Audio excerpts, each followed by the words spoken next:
मैं हूँ राम गणेश सर और आज का जो वीडियो लेकर मैं आया हूँ इसमें इलेक्ट्रोस्टैटिक्स का पार्ट 2 है और इसके अंतर्गत जो है आज कुछ बेसिक पॉइंट को पढ़ेंगे और उसके बाद जो है इस पर आधारित जो क्वेश्चन बनेंगे उसको बनाएंगे।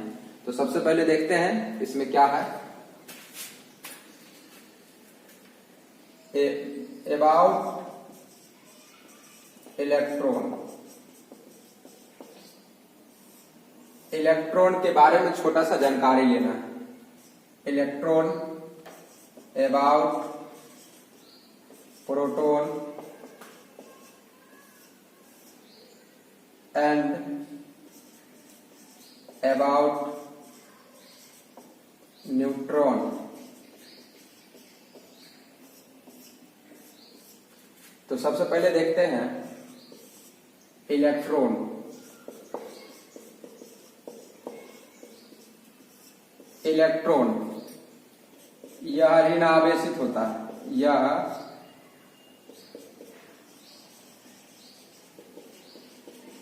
यह निगेटिवली चार्ज पार्टिकल है, चार्ज पार्टिकल है, यह निगेटिवली चार्ज पार्टिकल। दूसरा, इस पर आवेश 1.6 इंटू 10⁻⁻19 कूलम होता है। तीसरा नंबर, यह एटम यानी परमाणु के नाभिक के चारों ओर घूमता है।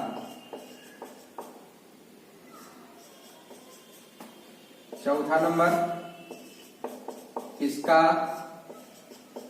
द्रव्यमान यानी Me equal to 9.11 into 10⁻31 kg होता है।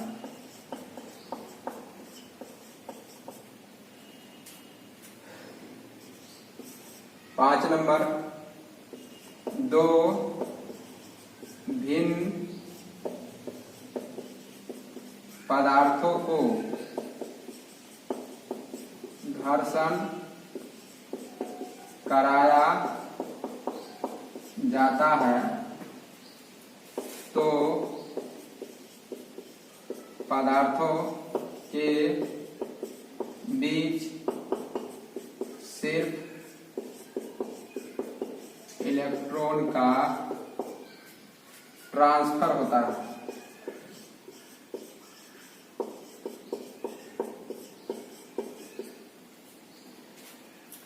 ये इलेक्ट्रॉन, यह जो इलेक्ट्रॉन है, अगर हम बात करते हैं ये परमाणु गोलाकार होता है।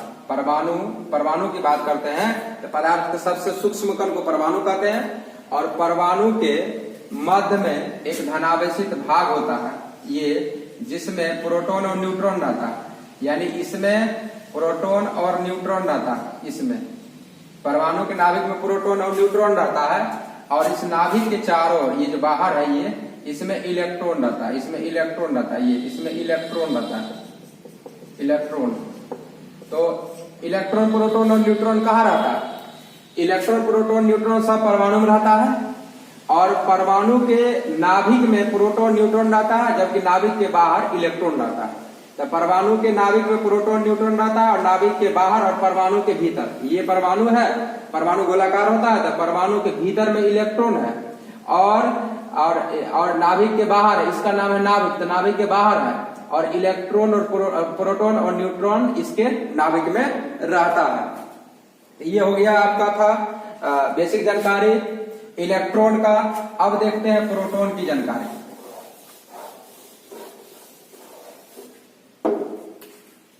प्रोटॉन, प्रोटॉन या पॉजिटिवली चार्ज पार्टिकल होता है या पॉजिटिवली चार्ज पार्टिकल होता है, यानी यह धनावेशित होता है। दूसरा नंबर, इस पर आवेश 1.6 इंटू 10⁻⁻19 कूलम होता है। तीसरा नंबर, इसका द्रव्यमान 1.67 इंटू 10⁻⁻27 kg होता है।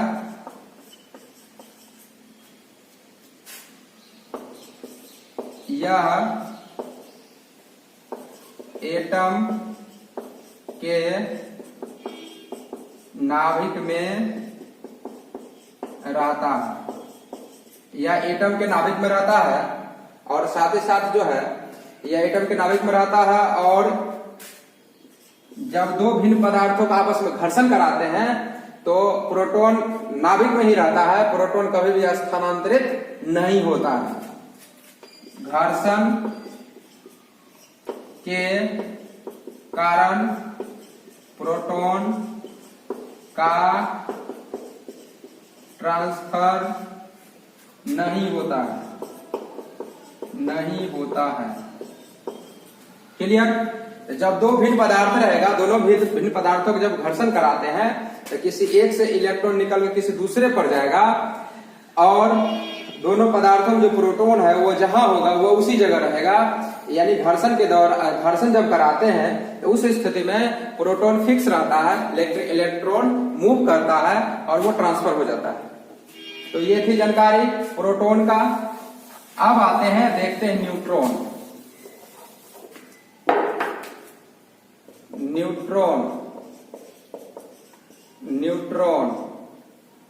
पॉइंट नंबर फर्स्ट, यह न्यूट्रल होता है। यह न्यूट्रल होता है, यानी इस पर किसी तरह का कोई आवेश नहीं होता है। दूसरा नंबर, यह एटम के नाभिक में रहता है।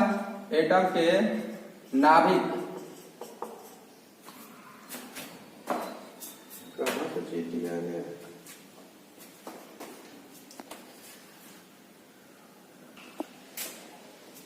न्यूट्रॉन जो है यह एटम के नाभिक में रहता है। और जहां तक इलेक्ट्रोस्टैटिक की बात है तो इलेक्ट्रोस्टैटिक में चार्ज पार्टिकल पर ही हम लोग स्टडी करते हैं, तो न्यूट्रॉन का उसमें कोई लेना देना नहीं है। तो यह एक तरह से ये छोटा सा टॉपिक था कि न्यूट्रॉन जो है कहाँ रहता है, न्यूट्रॉन किस तरह का पार्टिकल है। तो यह एक न्यूट्रल पार्टिकल है, इस पर किसी तरह का कोई चार्ज नहीं होता है। अब समझते हैं कुछ पॉइंट क्या है। सो जैसा कि अभी हमने पढ़ाया कि जैसे ये परमाणु है गोलाकार होता है, इसमें ये धनावेशित होता है और इसमें प्रोटॉन और न्यूट्रॉन रहता है। इसमें प्रोटॉन और न्यूट्रॉन रहता है। इस भाग में इसका नाम है नाभिक, न्यूक्लियस नाभिक। ये नाभिक है और इसमें जो है इसमें प्रोटॉन न्यूट्रॉन रहता है, और ये जो खाली स्थान है इसके चारों ओर वृत्ताकार पथ पर इलेक्ट्रॉन चक्कर काटता है। इलेक्ट्रॉन। अब ये हुआ पॉइंट फर्स्ट की बात करते हैं। अब पॉइंट सेकंड की बात करते हैं। तो अगर इस परमाणु की बात करते हैं, अगर हम एटम की बात करते हैं, एटम की बात अगर करते हैं तो वह तो गोलाकार हुआ, वह एटम जो है गोलाकार है। एटम गोलाकार हुआ। अब इसमें ये जो नाभिक है, इसमें नंबर ऑफ प्रोटॉन, इस नाभिक में जो नंबर ऑफ प्रोटॉन होगा, यानी जितना प्रोटॉन की संख्या होगा, इसके बाहर नंबर ऑफ इलेक्ट्रॉन दोनों बराबर होगा। यानी number of electron equal to number of proton. Number of electron equal to number of proton. इसके नाभिक में अगर 15 प्रोटॉन है तो समझ जाना कि इसके नाभिक के चारों ओर 15 इलेक्ट्रॉन होगा। अगर इस नाभिक के अंदर 11 इलेक्ट्रॉन है, प्रोटॉन है, तो नाभिक के चारों ओर 11 इलेक्ट्रॉन होगा। अगर इसके अंदर में 12 प्रोटॉन है तो नाभिक के बाहर और 12 इलेक्ट्रॉन होगा। तो इस स्थिति में अगर हम इलेक्ट्रॉन का चार्ज की बात करते हैं, इलेक्ट्रॉन का आवेश, इलेक्ट्रॉन की आवेश की बात करते हैं तो यह निगेटिव होता है। यानी 1-1.6 इंटू 10⁻⁻19 कूलम। और प्रोटॉन का आवेश होता है, प्रोटॉन का आवेश तो प्रोटॉन का अगर हम आवेश की बात करते हैं, ये 1.6 × 10⁻⁹ होता है कूलम। और याद रहे इलेक्ट्रॉन में यहाँ पर पावर दोनों में सेम रहेगा, पावर में इसमें कोई बदलाव नहीं होता, पावर में कोई बदलाव नहीं होता। यहाँ पर पावर -19 है तो यहाँ पर भी पावर -19 ही होगा। माइंड में थोड़ा आ जाता है कि इलेक्ट्रॉन ऋण आवेशित कण है तो तुरंत माइनस साइन पर चला जाता है, जी नहीं, यहाँ पर पावर माइनस रहेगा, इस पर भी पावर माइनस रहेगा। सिर्फ इलेक्ट्रॉन का आवेश बोलते हैं तो यहाँ पर माइनस रहता है, और प्रोटॉन पर आवेश बोलते हैं तो यहाँ प्लस रहता है, जो यहाँ लिखा हुआ है। नहीं लिखा हुआ लिख सकते हैं, नहीं तो नहीं भी लिख सकते हैं, क्योंकि यहाँ अंडरस्टूड है प्लस साइन है। तो प्रोटॉन पे चार्ज ये हुआ, इलेक्ट्रॉन पे चार्ज ये माइनस में हुआ। तो आप जरा सोचिए कि अगर इसके अंदर 12 प्रोटॉन है, नाभिक के अंदर 12 प्रोटॉन है, तो 12 प्रोटॉन है, फॉर एग्जाम्पल नाभिक में 12 प्रोटॉन, तो number of proton equal to 12। मान लीजिए कि ये जो मैग्नीशियम का एक छोटा सा परमाणु है और उसके भीतर में 12 प्रोटॉन है, तो इलेक्ट्रॉन उसके बाहर में कितना होगा, नाभिक के चारों 12, तो प्रोटॉन की संख्या 12, इलेक्ट्रॉन की संख्या 12। अब टोटल आवेश की बात करेंगे तो 12 × 1.6 × 10⁻⁻19 कूलम जो प्लस आएगा, और इसका आवेश निकालेंगे तो 12 × -1.6 × 10⁻⁻19 गुणम करेंगे तो वो निगेटिव आएगा। इस तरह से जितना पॉजिटिव चार्ज आएगा उतना ही निगेटिव चार्ज आएगा, दोनों को सम करेंगे तो 0 आएगा। इसीलिए हम लोग बोलते हैं कि परमाणु क्या है, विद्युत का उदासीन है। परमाणु विद्युत का उदासीन का मतलब क्या, जितना प्लस चार्ज उतना ही माइनस चार्ज, दोनों एक दूसरे को कैंसिल कर दिया, इसलिए वह न्यूट्रल बन गया। तो परमाणु क्या होता है, विद्युत का उदासीन होता है। ये पॉइंट आपको समझ में आ गया होगा। अब नेक्स्ट पॉइंट देखते हैं, कुछ जैसे क्वेश्चन, जैसे एक इलेक्ट्रॉन पर आवेश, एक इलेक्ट्रॉन पर आवेश E, और यहां पर हम उसका मैग्नीट्यूड लेंगे, यानी 1.6 × 10⁻⁻19 लेंगे कूलम। माइनस उसमें नहीं लगाएंगे, -1.6 × 10⁻⁻19 नहीं बोलेंगे, 1.6 × 10⁻⁻19 बोलेंगे। इसमें माइनस साइन नहीं लिखे हैं इसलिए क्योंकि ये इलेक्ट्रॉन है और यह ऑलरेडी क्या होता है, नेगेटिव होता है। तो आपको समझना है कि -1.6 × 10⁻⁻19, हम इसका मैग्नीट्यूड ले रहे हैं। मैग्नीट्यूड का मतलब नेगेटिव साइन इग्नोर करके ले रहे हैं, सिर्फ उसका प्लस साइन ले रहे हैं। अब 2 इलेक्ट्रॉन जब आपसे पूछा जाएगा, 2 इलेक्ट्रॉन पर आवेश, तो क्या लिखोगे, 2e। अगर 3 इलेक्ट्रॉन को पूछा जाएगा तो क्या लिखोगे, 3। अगर 5 इलेक्ट्रॉन को पूछेगा तो क्या लिखोगे, 5e। और अब अगर n इलेक्ट्रॉन को पूछेगा तो क्या लिखोगे, ne। तो n इलेक्ट्रॉन पर जब निकाले, इसका मतलब कुल चार्ज आया, Q इक्वल टू क्या होगा, Ne फार्मूला। Q इक्वल टू क्या हुआ, Ne फार्मूला हुआ। तो यहां पे अगर आप लिखते हो use of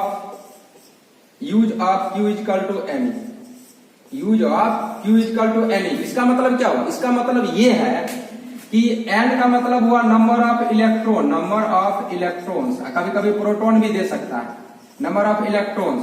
Q equal to हुआ टोटल चार्ज, और E का मतलब हुआ 1.6 × 10⁻⁻19 कूलम। ये अब इसमें से n दे देता है तो आपको Q पूछेगा, और Q दे देता है तो n पूछेगा। जैसे आपसे पूछा जाएगा 2 इलेक्ट्रॉन का आवेश कितना होगा, तो 2e यानी 2 × 1.6 × 10⁻⁻19।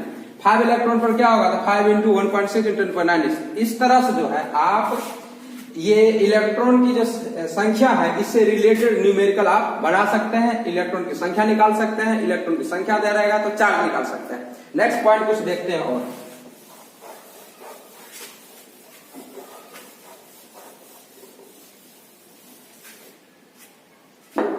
ये अब आपको हम उम्मीद करते हैं कि ये आपको अब तो समझ में आ गया होगा। इस पर से 1-2 पॉइंट और देख लेते हैं। जैसे आप बात करते हैं, जैसे देखिए ये मेरे पास डस्टर है और ये स्केच है और ये है। अब इस पर से 2 स्केच इस पर हमने रख दिया, ओके।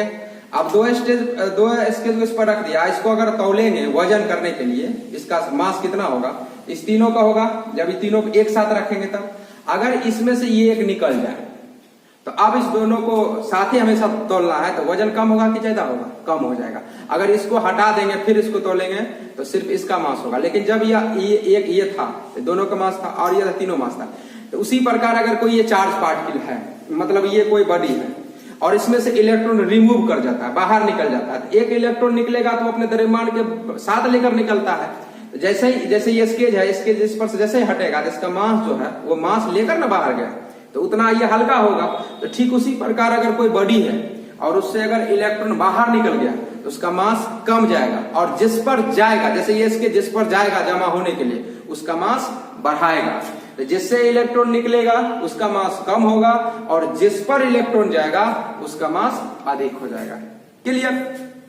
अब जो है इसमें से जनरेट बोला जाता है चार्ज डेंसिटी। चार्ज डेंसिटी, आवेश घनत्व। आवेश घनत्व, आवेश घनत्व किसको बोलते हैं?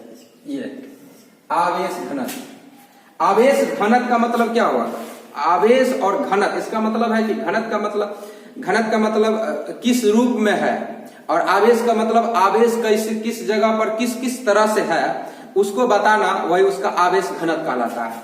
अगर हम इसका परिभाषा की बात करते हैं तो हम लिख सकते हैं इकाई आयतन के आवेश को आवेश घनत्व कहते हैं। आवेश घनत्व कहते हैं। अर्थात rho equal to charge by volume. Rho equal to charge by volume, यानी इसको बोलते हैं रो। रो मतलब आवेश घनत्व। आवेश घनत्व, और क्यू का ये हो गया आवेश,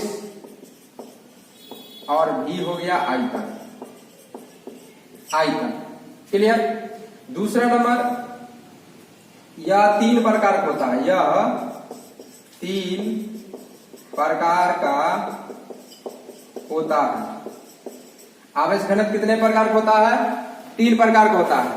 वस्तु 3 तरह का होगा। आपके सिलेबस के अनुसार 3 तरह के वस्तु के बारे में पढ़ना है। कोई ऐसा वस्तु होगा जिसमें सिर्फ लंबाई हो, जैसे पतला तार ले लीजिए। कोई ऐसा वस्तु होगा जिसमें लंबाई चौड़ाई है, ऊंचाई नहीं है, जैसे कागज का एक पन्ना ले लीजिए। और कोई एक ऐसा वस्तु होगा जिसमें लंबाई चौड़ाई ऊंचाई तीनों होगा, जैसे किताब ले लीजिए। किताब में लंबाई भी है, चौड़ाई भी है, ऊंचाई भी है। अब अगर मान लीजिए कि किताब और किताब पर आवेश रख दिया गया, पूरे जगह आवेश फैला हुआ है, तो अब उसका क्या निकलेगा? अगर हम किताब पर पूरी जगह आवेश फैला हुआ है तो उस किताब पर कितना आवेश दिए, उस आवेश में उस किताब के पूरे आयतन से अगर हम भाग देते हैं तो किताब का जो है आवेश आयतन आवेश घनत्व निकल जाएगा। अगर किताब एक पन्ना के पेज की बात करते हैं तो उस पर अगर हम आवेश दिए हुए हैं, उस पेज उस आवेश में उस पेज के क्षेत्रफल से भाग दे देंगे तो उसको क्षेत्रफल आवेश घनत्व कहेंगे। लेकिन अगर एक पतला तार है उस पर अगर आवेश दे दिए हैं तो उस आवेश में उसके लंबाई से भाग दे देंगे तो वो हो जाएगा रेखीय आवेश घनत्व। तो आवेश घनत्व कितने प्रकार के? 3 प्रकार के। देखते हैं आवेश घनत्व कितने प्रकार के होते हैं। तो 3 प्रकार के। Charge density. Charge density. Charge density 3 प्रकार का होता है। पहला रेखीय आवेश घनत्व। रेखीय आवेश घनत्व। दूसरा क्षेत्रीय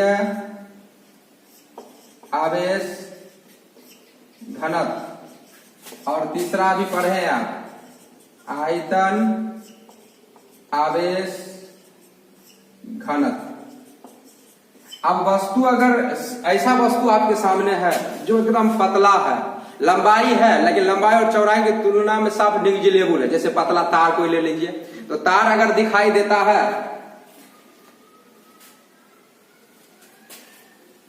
तार यदि आपको पतला दिखाई देता है तो आपको समझना है कौन आवेश घनत्व उस पर होगा? रेखीय आवेश घनत्व। तो इसमें रेखीय आवेश घनत्व को लैम्डा सूचित करते हैं, तो लैम्डा इक्वल टू होगा आवेश बटा लंबाई। रेखीय आवेश को किस से सूचित करते हैं? लैम्डा से। लैम्डा इक्वल टू हो जाएगा आवेश बटे लंबाई। और अगर हम क्षेत्रीय आवेश घनत्व की बात करते हैं इसको बोलते हैं सिग्मा। सिग्मा इक्वल टू आ जाएगा आवेश बटे क्षेत्रफल। और आयतन आवेश घनत्व की बात करते हैं तो इसको बोलते हैं रो। रो इक्वल टू होता है आवेश बटे वॉल्यूम। तो इस तरह से जो है रेखीय आवेश किसे कहते हैं? किसी वस्तु के आवेश और उसके लंबाई का अनुपात को रेखीय आवेश घनत्व कहते हैं। किसी वस्तु के आवेश उसके क्षेत्रफल का अनुपात को क्षेत्रीय आवेश घनत्व कहते हैं। और किसी वस्तु के आवेश और उसके आयतन के अनुपात को आयतन आवेश घनत्व कहा जाता है। रेखीय आवेश किसका मालूम होगा? रेखीय आवेश किसका ज्ञात होगा? 1D वाले वस्तु का 1D वाले वस्तु का। 1D वाले वस्तु का मतलब क्या, जिसमें सिर्फ लंबाई होगा, चौड़ाई ऊंचाई नहीं होगा। और क्षेत्रीय आवेश घनत्व किसका होगा, 2D वाले वस्तु का। 2D जो वस्तु होगा, जैसे लंबाई चौड़ाई होगा, ऊंचाई नहीं होगा, वैसे वस्तु का। और ये होगा 3D वाले वस्तु का।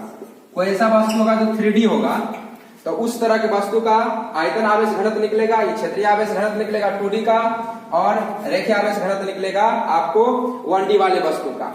अब इसका एसआई मात्रक अगर देखते हैं, एसआई मात्रक तो लैम्बडा का आवेश का मात्रक होता है कूलम, इसका मात्रक होता है मीटर, तो ये हो जाएगा कूलम मीटर, कूलम प्रति मीटर। इसका अगर मात्रक निकालते हैं तो आवेश बटा मीटर स्क्वायर, तो एसआई यूनिट इसका निकलेगा, एसआई यूनिट निकालते हो सिग्मा का, ये हो जाएगा कूलम प्रति मीटर स्क्वायर। और इसका निकालेंगे, इसका एसआई यूनिट निकालेंगे, एसआई यूनिट ये हो जाएगा कूलम प्रति मीटर। क्लियर।